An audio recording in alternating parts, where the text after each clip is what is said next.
Now we're going over to question number 18. We always start with the prompt, and here the prompt is telling us this is a grammar question. So let's read to try to feel out the grammar. This person is perhaps best known for writing and illustrating children's books, such as this one, but she also dedicated herself to mycology, the study of fungi, producing more than 350 paintings of the fungal species she observed in nature and submitting her research on spore germination to the Linnean Society of London. So one very important thing is that you always have to read to the end, because sometimes there seems like there will not be a full sentence at the end of one of these texts, and sometimes it seems like there will be. And in both cases, you can be wrong. There's no substitute for actually reading and actually knowing what you're looking for. But what's going on here is that you have modifiers. Let's just quickly review the clause and the modifier. A clause has a subject and a verb. For instance, John jumped. Or with the weak conjunction at the front, it would be dependent, since John jumped.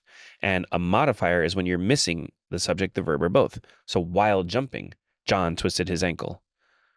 Jumping is not a verb because ing words are by definition not verbs, and there's no mention of John or he in the while jumping. And the modifier can be at the beginning, middle, or end of the sentence.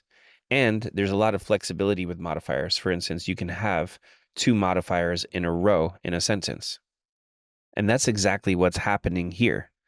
We have this person in green is known for writing and illustrating books such as this one, but she also dedicated herself to mycology. So in green there, you have the independent clause first. This person is, so subject verb, Potter is. And then we have a comma fanboys, which is the rule for joining two independent clauses. And that's exactly what we have in this situation. This sentence actually starts with two independent clauses with a comma fanboys in between. By the way, if you have two independent clauses, you can join them with a comma fanboys or a semicolon. So here we have two independents. Beatrix Potter is perhaps known for. So Beatrix Potter is. That's your subject and your verb. So that's an independent clause. Comma fanboys, she dedicated. That's another subject-verb combination. So you have two independent clauses in green there, joined by a comma fanboys, which is exactly what you're supposed to do. But then in blue, we have a modifier, the study of fungi. That obviously doesn't have its own subject-verb combination, the blue part. It can't be its own sentence.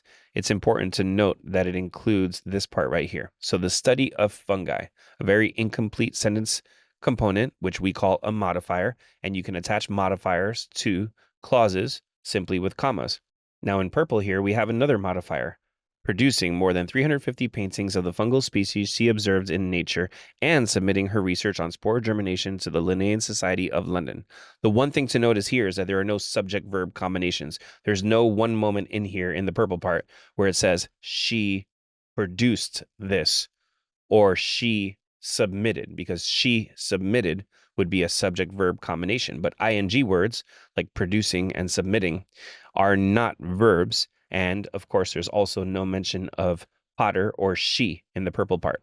So just reviewing, in green, we have two independent clauses with a comma fanboys between. In blue, we have another modifier attached to the end of all that. And in purple, we have yet another modifier attached to all that. And this all fits within the rules of what we're allowed to do. So the answer here is going to be D. And now some quick words about why the wrong answers are wrong.